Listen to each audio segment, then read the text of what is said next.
Good afternoon, everybody. Andrew isn't here tonight, so we're going to do music a little differently. We're going to do the recording of Hail to Jesus, and I'll do my best to kind of lead. And yeah.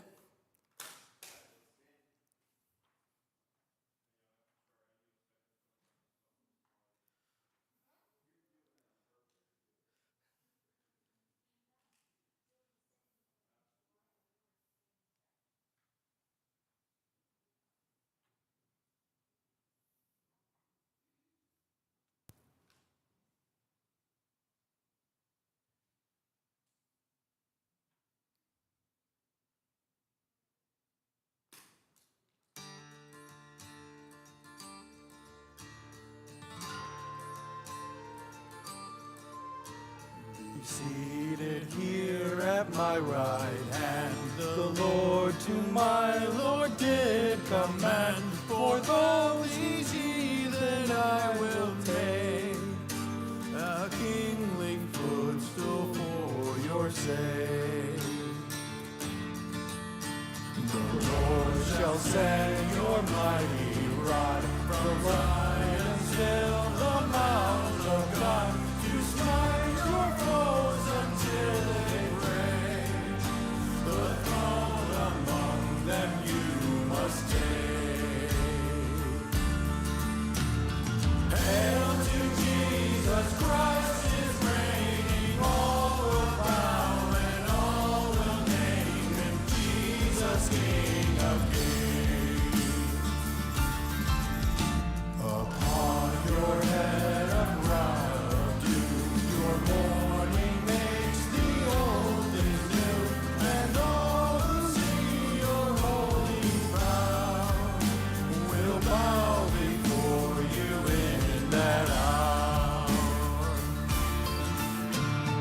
Hail to Jesus Christ is reigning, all will bow and all will name him Jesus, King of kings. Melchizedek, a king priest, in you his line is now increased. Your life the offering that you gave, the price was paid, you left the grave. Hail to Jesus Christ is reigning, all will bow and all will name him Jesus, King of kings. The kings who fight against my Lord shall taste his wrath and meet his sword. Upon their corpses he will look, then drink to vengeance from abroad.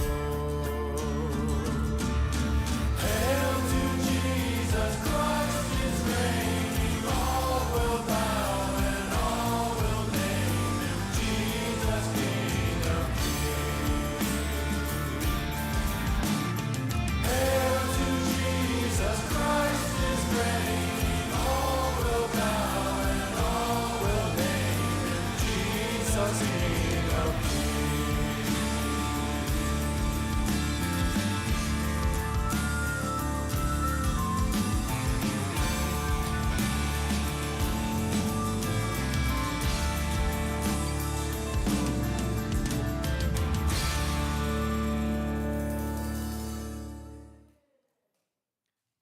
Now I guess it's Ethan.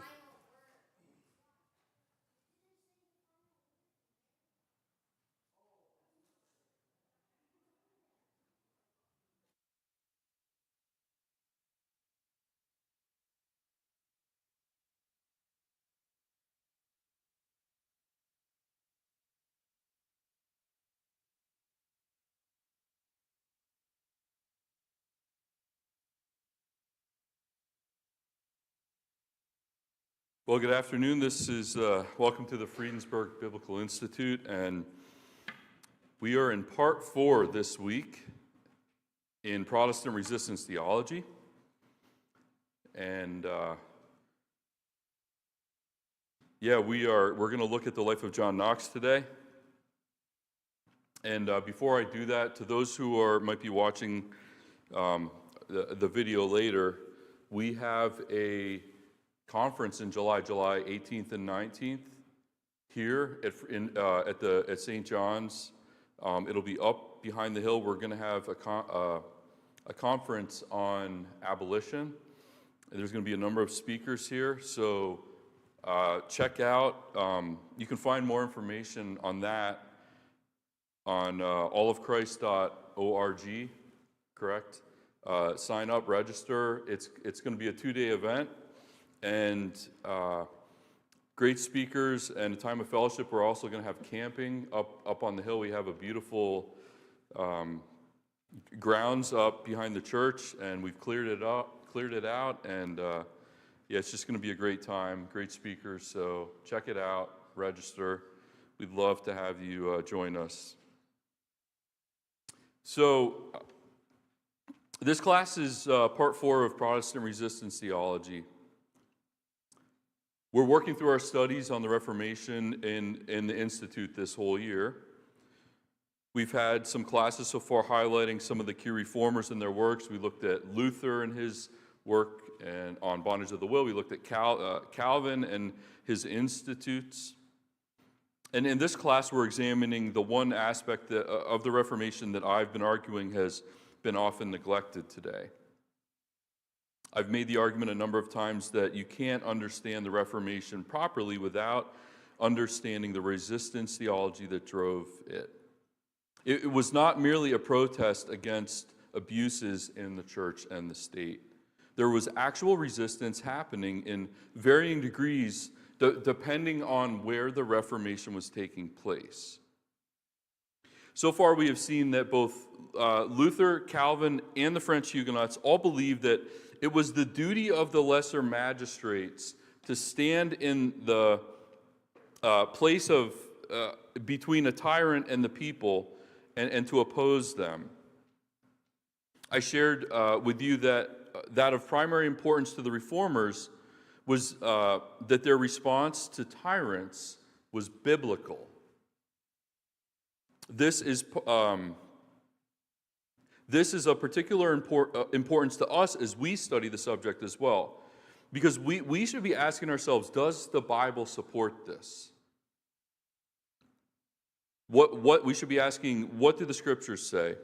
And not only this, but we should be prayerfully seeking God's help to understand this important subject, because it's a difficult subject, and not to mention it's distasteful to some. It's difficult because it's political theory. That's why it's difficult. And it's distasteful, in my opinion, because people are either ignorant of their history, they just don't know, or they're convinced against it because of bad theology. My hope in this class is to take a calm look at all the aspects of Reformation history, not just the ones that are respectable and accepted today.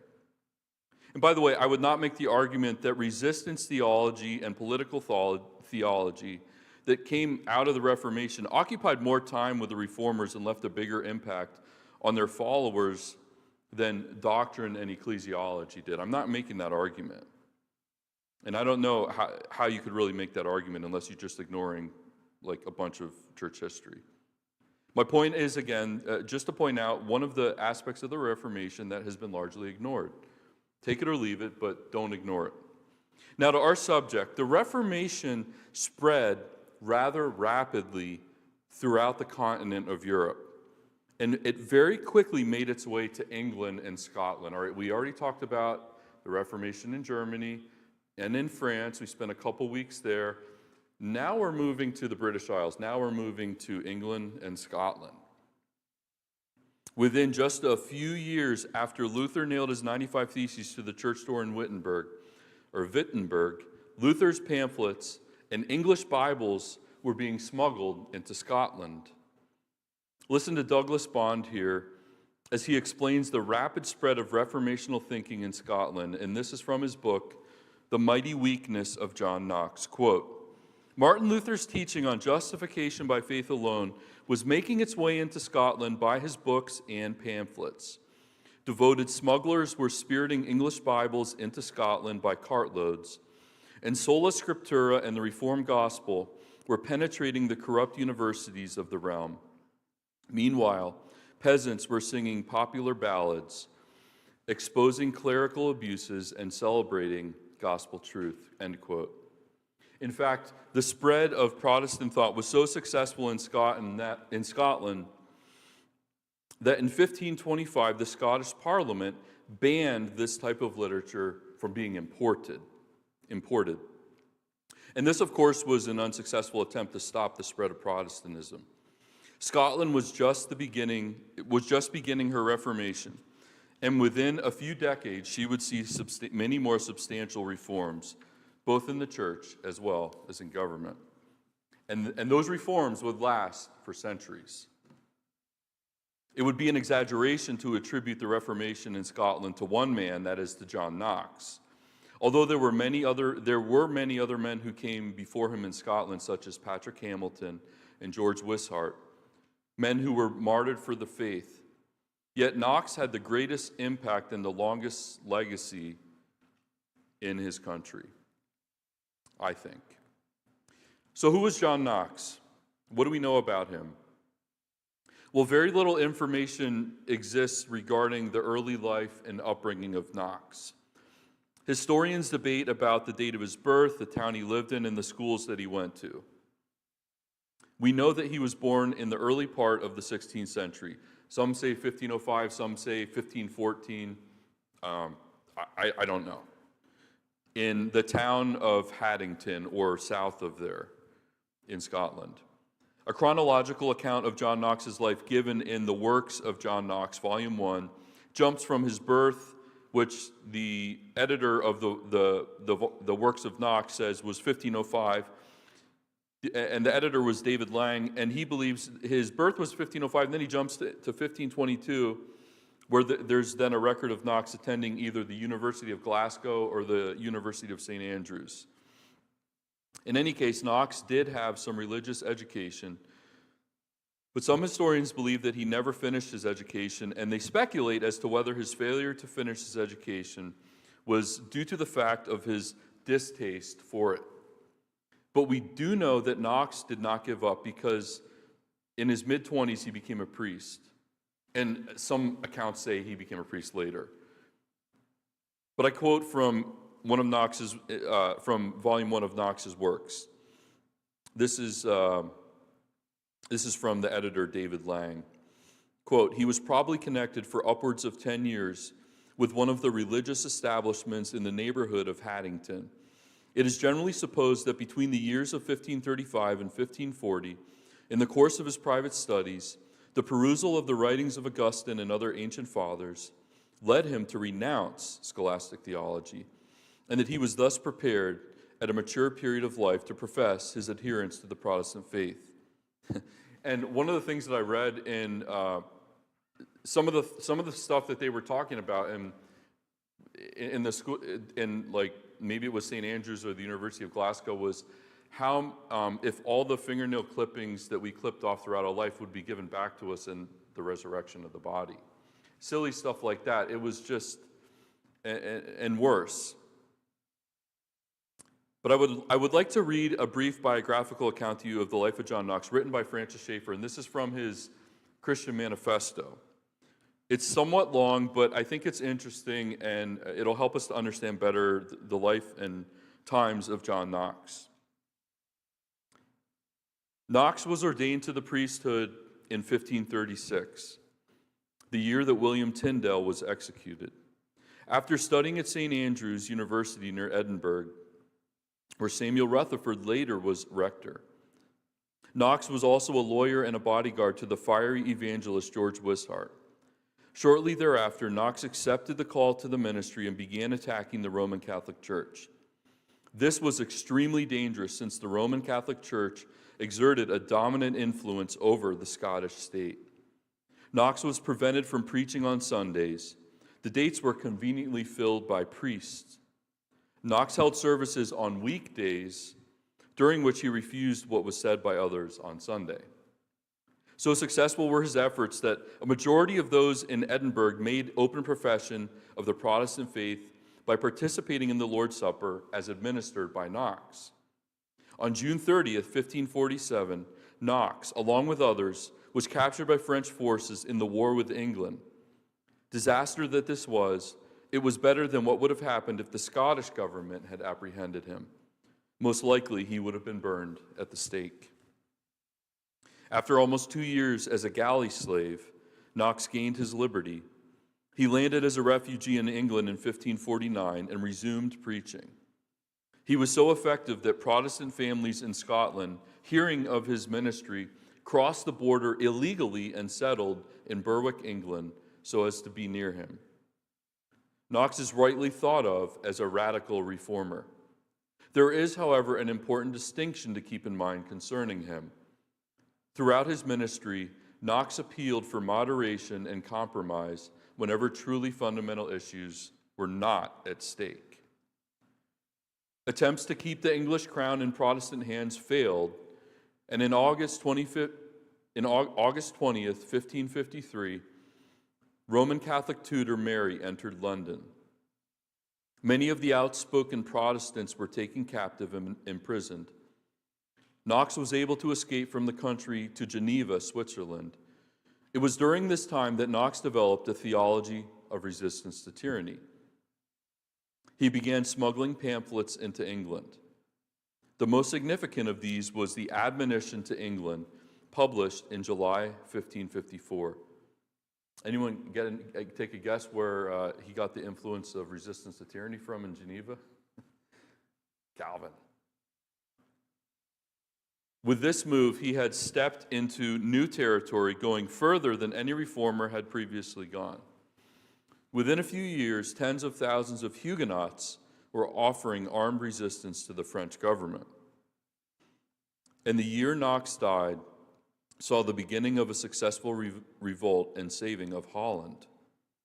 Knox had shocked the world with his admonition to England, but he had also been convincing. Jasper Ridley and John Knox writes, "The theory of justification of revolution is Knox's special contribution to theological and political thought. Whereas reformers such as Luther and Calvin had reserved the right to rebellion to the civil rulers alone, Knox went further. He maintained that the common people had the right and duty to disobedience and rebellion if state officials ruled contrary to the Bible. To do otherwise would be rebellion against God." Knox was not against government per se. He knew well that civil government is ordained of God. Knox maintained that state officials have the duty of obeying God's law. He wrote, "Kings, then, do not have an absolute power in their regiment to do what pleases them, but their power is limited by God's word." Knox finally arrived back in Scotland on May 2nd, 1559. Scotland became a Protestant country. The effectiveness of the Presbyterian system there was so great that the persecution of the following century was unable to root it out. The Reformation had come to stay, and it was John Knox, an exponent of godly resistance in the face of tyranny, who planted the seeds that were later nurtured by such men as Samuel Rutherford. End quote. That was a long quote. Thanks for listening. Now, I hope that was a helpful biographical summary of John Knox. He really did have a very interesting life. And as we turn to the writings of Knox, specifically his works on resistance, we find that Knox first took issue in his life. He first takes issue with the Catholic Church. His first work that is resisting the Catholic Church was called a vindication of the doctrine that the sacrifice of the Mass is idolatry. And a short time after began aiming his guns at the state. His resistance writings against the state were basically letters that he wrote to different people by way of admonition or appeal.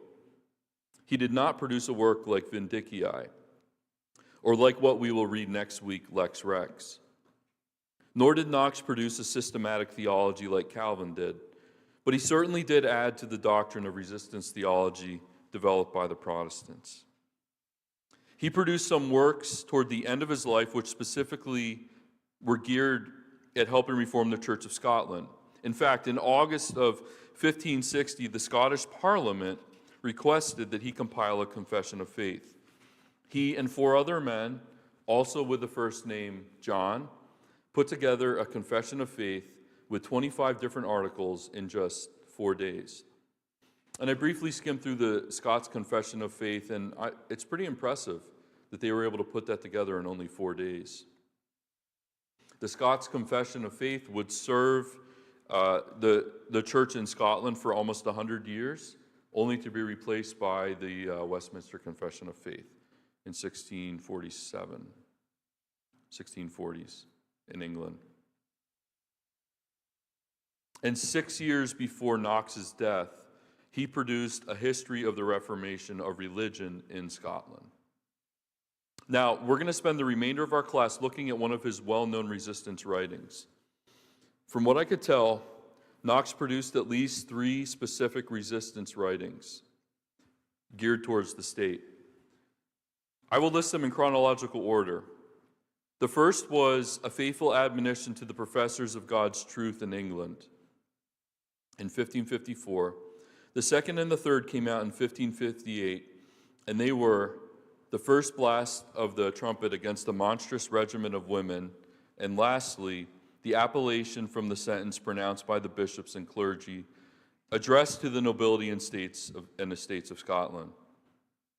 Since we already spent 3 weeks looking at the doctrine of the lesser magistrates, I think it would be a good time to look at a different aspect of resistance theology that Knox particularly brings out to bear. Knox would pioneer the way among the reformers in his position on resistance theology. So which work do you think I'm going to talk about today? If you guessed the first blast, you're right. The title alone of this work speaks volumes, and it's incredibly offensive. Why in the world would Knox write something like this? What was he thinking? It will all make sense to you in about 2 seconds once I read to you this very brief account of the historical context that Knox was writing in. Listen to Douglas Bond here from his book, The Mighty Weakness of John Knox. Quote, Knox lived in a historical moment when several notable violent women ruled in European realms. Mary Guise, the cannon-wielding Queen Regent of Scotland. Mary, Queen of Scots, a brutal assassin and husband murderer. Catherine de' Medici, architect of the St. Bartholomew's Day massacre that took the lives of 20,000 Huguenots in France. And of course, Bloody Mary herself, end quote. Generally speaking, this letter was for all women rulers, contemporaneous to Knox. Specifically, it was addressed to Mary Tudor, a.k.a. Bloody Mary, Queen of England. Historically, the preservation of dynasties allowed for female monarchs, especially out of necessity when a ruler didn't have any sons. We would consider this a pragmatic solution to a self-made problem invented by monarchs. That is, the preservation of dynasty at all costs by installing a woman ruler because of the unavailability of a male one. As Knox will argue, it's unnatural and especially contrary to the scriptures. To Knox, it was just as much a problem to have a female monarch as to have a king who was a tyrant. And many of the queens that ruled contemporaneous to Knox were brutal and murderous, especially Bloody Mary, who had 280 Protestants burned at the stake. Some of the people that were martyred were Knox's friends. It must have hurt him personally, seeing his friends killed for their faith, while he was ministering at Geneva. But his response wasn't just personal, it was biblical. And that is why I think we need to examine this work. So let's examine this famous or infamous work, The First Blast of the Trumpet Against the Monstrous Regiment of Women. First, despite the truth contained in this work, it was not well received by many. Knox had published this work while in Geneva, and then decided to return home to Scotland, he tried to obtain permission to travel through England and say hi to some friends on his way back to Scotland. He was refused. He had lost favor with the English after castigating their queen. And this is a quote from John Knox directly, volume 4, from his works. "My first blast has blown away from me all my friends in England." End quote. So in addition to this, Bloody Mary died just a few months after he publishes this work. And she was succeeded by Queen Elizabeth, who was another female monarch, but she was favorable towards the Protestants, unlike Bloody Mary, who hated them and was murdering them. But the damage was done, and Knox lost favor among the English people. But we still need to study the First Blast because it's an important document, historical document. Knox divides the book into 4 parts.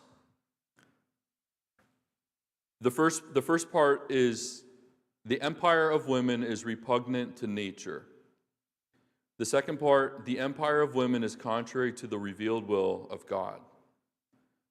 Third, the empire of women is subversive of good order, equity, and justice. And then the fourth part is just common objections that he answers. We're going to look at the first 3 parts and then come up with a conclusion. So the first part, the empire of women is repugnant to nature. Here's the quote. This is John Knox. "Where I affirm the empire of a woman to be a thing repugnant to nature, I mean not only that God,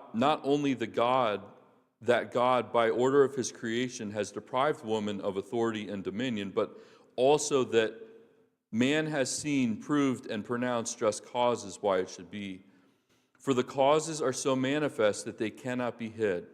For who can deny, but it is repugnant to nature?" Repugnant is unacceptable, distasteful. "That the blind shall be appointed to lead and conduct such as to see, that the weak, the sick, that an impotent person shall nourish and keep the whole and strong, and finally that the foolish, mad, and frenetic shall govern the discreet and give counsel to such as be of sober mind. And such be all women compared unto man in bearing of authority. For their sight in civil regiment is but blindness, their strength weakness, their counsel foolishness, and judgment frenzy, if it be rightly considered." Keep in mind here that Knox is not castigating all women that they're good for nothing. That's not what he's doing. I'm going to argue he's specifically pointing out the problem with women in positions of authority in the civil realm. He doesn't think it's natural for any woman, good or bad, to be in a position of civil authority over men. But he further notes that when wicked women, ungodly women, go into this position, it's even worse. His argument is from nature, and he basically says that throughout history, men have not considered women to be fit for the job of ruling in the civil sphere. That's what he's arguing. Knox lists a number of examples from natural history, ranging from Aristotle to a couple works, The Rules of Law and the Digest, all in which he finds examples of men who thought the same way. Knox was not alone in thinking this during this time in history. But the sentiments of many people in Europe had begun to change regarding female monarchs. And Knox saw the regimen of women in monarchy to be just as much of a problem as a male tyrant. He said they're both just as bad. Now, let's move to the second part of the book. The second part is the empire of women is contrary to the revealed will of God. Here Knox goes directly to the scriptures. He points out that women being in subjection to man was part of the creation ordinance before the fall into sin. And I quote from Knox from his works. "Women in her greatest perfection was made to serve and obey man, not to rule and command him." And St. Paul does reason in these words. "Man is not of the woman, but woman of the man. And man was not created for the cause of the woman, but the woman for the cause of the man. And therefore, all the women are to have a power on her head, or a covering, end quote. So even before the fall, what Knox is describing is that even before the fall, Eve was to be in subjection to Adam. But before the fall, it would have been a voluntary subjection. She was unfallen in her original creation and would not have spurned her role or his. Her voluntary subjection would be lost after being deceived by the serpent. And even after the fall, God did not upend or abrogate the creation ordinance. He upholds it. Now the woman, still under God's creation ordinance, must obey by constraint, because her will is now fallen and contrary to God's will. And now Knox suggests that she is no longer fit to govern her appetites and will, but that she must give deference to her husband who would rule over her. The sentence that God pronounced against Eve had two parts. The first part dealt with pain in childbirth, and the second part dealt with her role in being subjection to her husband. Knox says, God, by his sentence against Eve, has dejected all women from empire and dominion above man. End quote. And I would like to point out that even though this is a harsh sentence that God pronounced against Eve, she still would have been in subjection if she had not fallen into sin, as I said before. She would be much more free had she not fallen into sin. She would possibly not even have pain in childbirth, but she would still be in subjection voluntarily to Adam. One last point that Knox makes in the second chapter, and this is interesting, is that he does not believe that woman was created in the image of God. And his reason for this is because he believes the image of God is tied to authority and ruling and teaching, which women are forbid to do over men. But this is what Knox says, quote, the question how she can bear the image of God, he answers as follows. Woman, says he, compared to other creatures, is the image of God, for she bears dominion over them. But compared unto man, she may not be called the image of God, for she bears not rule and lordship over man, but ought to obey him. This is somewhat confusing here, because he's basically saying that she is the image of God in relation to other creatures, but she's not in relation to man. Perhaps he's saying that the man reflects the image of God more than the woman does. I'm not sure. But he found support for this view in Augustine and Tertullian. And I think also scripturally, 1 Corinthians 11, which talks about man being made in the image of God. So that's probably where he got that from. But that's a matter of debate for another time. Let's move to the third part of Knox's work. In the third part of Knox's book, the chapter title is The Empire of Women is Subversive to Good Order, Equity, and Justice. Knox begins this chapter by explaining that God has created order in society, and the part of the human order that he created required that man would be the head, not the woman. So I quote Knox again, and this is a helpful illustration. In the natural body of man, God has appointed an order that the head shall occupy the uttermost space, and the head he has joined with the body, that from it life and motion flow to the rest of the members. In it he has placed the eye to see, the ear to hear, and the tongue to speak, which offices are appointed to none other member of the body. The rest of the members have everyone their own place and office appointed, but none may have neither the place nor the office of the head. For who would not judge that body to be a monster where there was no head eminent above the rest? But that the eyes were in the hands, the tongue and mouth beneath the belly, and the ears in the feet. Men, I say, should not only pronounce this body to be a monster, but assuredly they might conclude that such a body could no longer endure. And no less monstrous is the body of that commonwealth where a woman bears empire, for it does lack a lawful head. End quote. If you think Knox is being mean or that his words are too strong or offensive, keep in mind that the scriptures teach in the Old Testament that disobedience is as witchcraft. Knox could have called Bloody Mary a witch. Instead, he chose monster. In the second part of chapter 3, Knox explains what he means by women monarchs subverting equity. He specifically is referring to women taking the role of queen or monarch in the absence of a king. He argues that this is a clear violation of scriptures.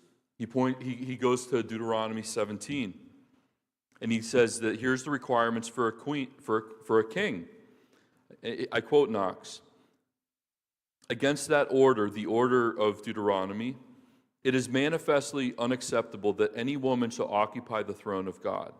That is the royal seat which he by his word has appointed to man, as is evident in giving the law to Israel concerning the election of a king." End quote. Needless to say, the pronouns for the king are he, him, and his in Deuteronomy. And this requirement in Deuteronomy is in keeping with the creation ordinance.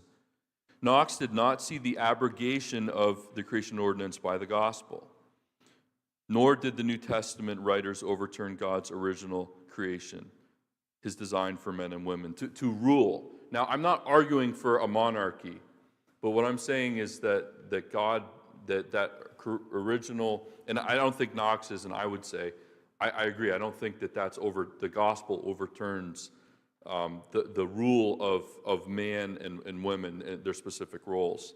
The New Testament writers definitely don't overturn that.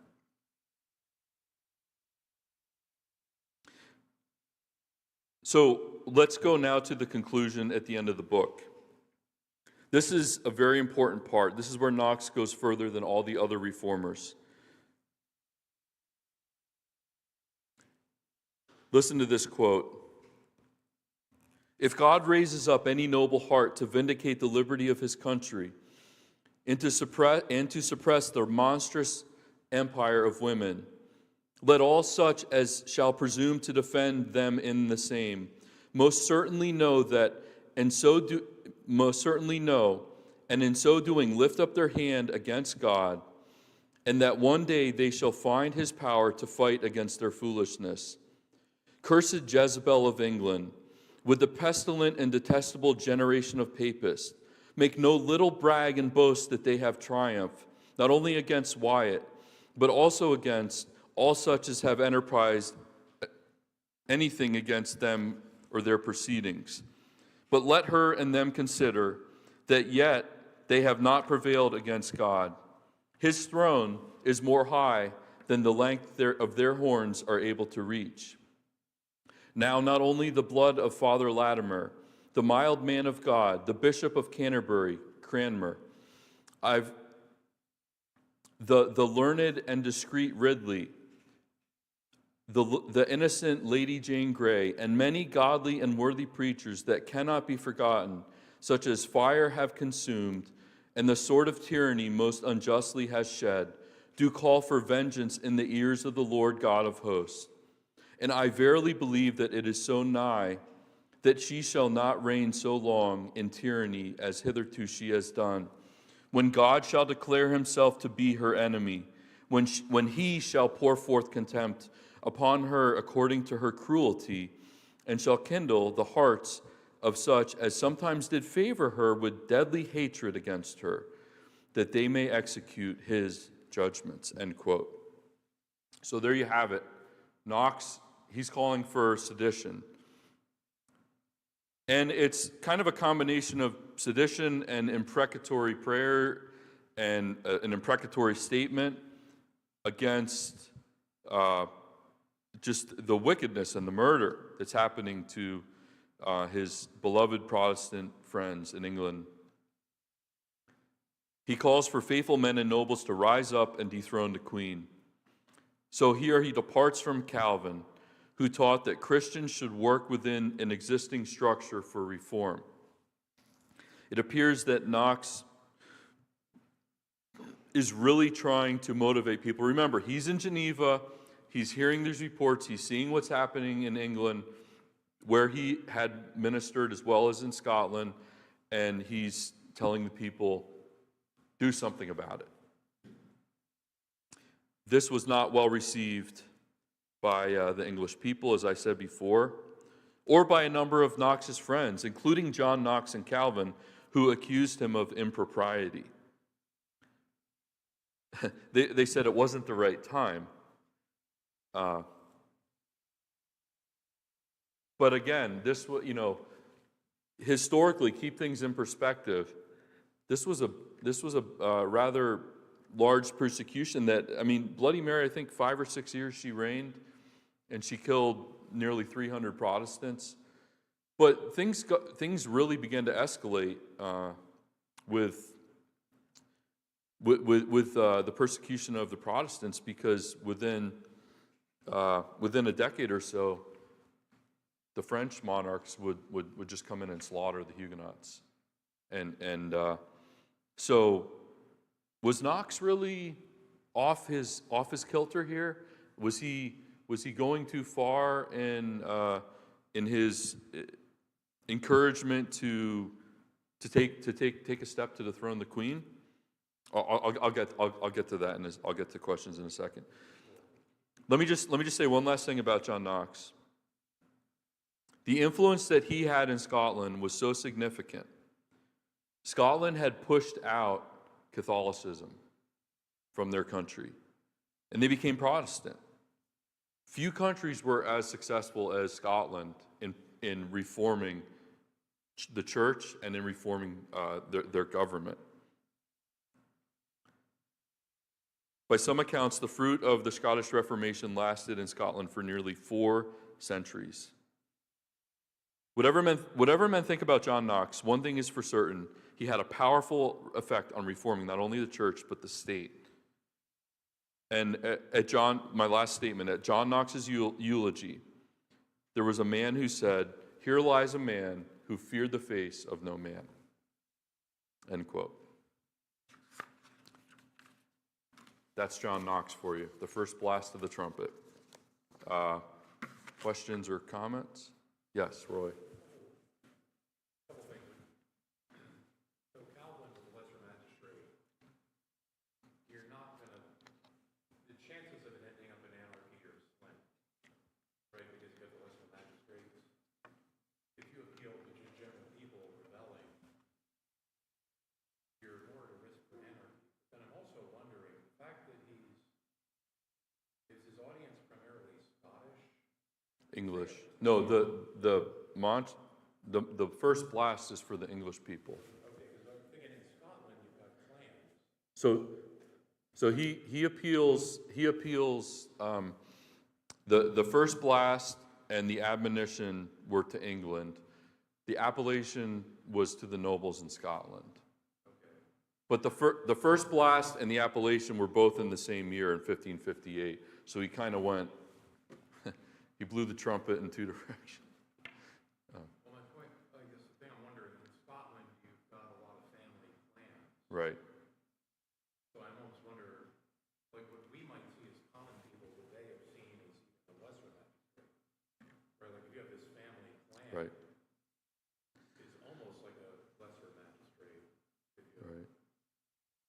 Yeah, so I think, if I remember reading correctly from Glenn Sunshine Slaying Leviathan, he said the feudal state was kind of waning away, and now it was more of an absolute monarchy type rule. But I don't remember like how that was structured in Scotland.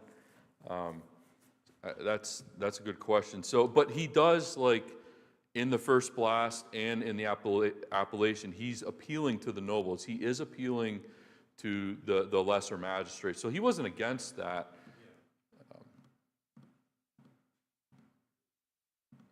But there's not a ton of... he does provide some scriptural support for his urging the people to dethrone the queen. and yeah, it seems kind of like just this, someone needs to do this. but he doesn't specifically target like everyone. He does appeal to the nobles. You said that there were some responses that it wasn't the right time. Right. That was like the nobles that was saying that back to him. That was John Knox, John Fox, who wrote the Fox and Book of Martyrs. That was John Calvin. Calvin agreed with him, but he said it was like unseemly. But again, like you just had how do you it appears that Knox had more fire to deal with, get the issue resolved than Calvin was much more what's the political word, working with people, I can't think of the word, diplomatic, it seems like. And so then as more Reformation came in Scotland, it seemed to come more from the common people instead of nobles, the lesser magistrates, had more effect, widespread. well, the interesting thing is I don't know the answer exactly to that question, but I do know that, England did not accept like the first blast, and they kept putting women on whenever, it fluctuated between male and female monarchs. But oh, go ahead.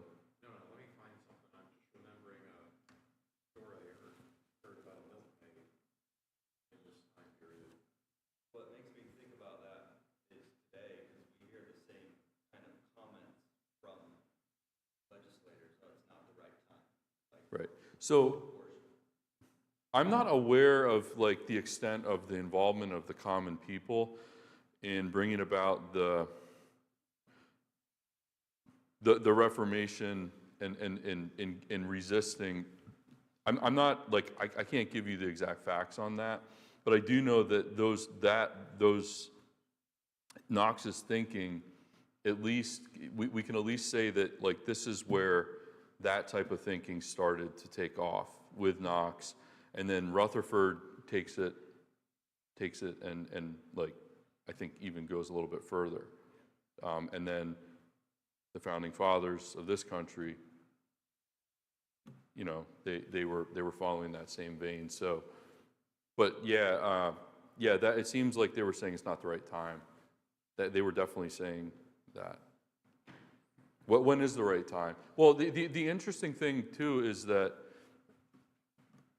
some of the reformers' answer to that was when our people are being murdered. That's when the right time is. Yes, Roy. Well, you were just talking about common people, so it triggered this memory that I didn't remember very well, so I'll pull up quickly. Jenny Geddes was a Scottish market trader in Edinburgh who was alleged to have thrown a stool at the head of the minister in St. Giles Cathedral in objection to the first public use of the Church of Scotland's revised version of the Book of Common Prayer, 1937. This act is reputed to have sparked the riot that led to the wars of the Three, which included the English Civil War. So the Civil War between Charles I and Parliament may have been precipitated by this woman throwing a stool, which would mean that she clearly is comfortable with John Knox.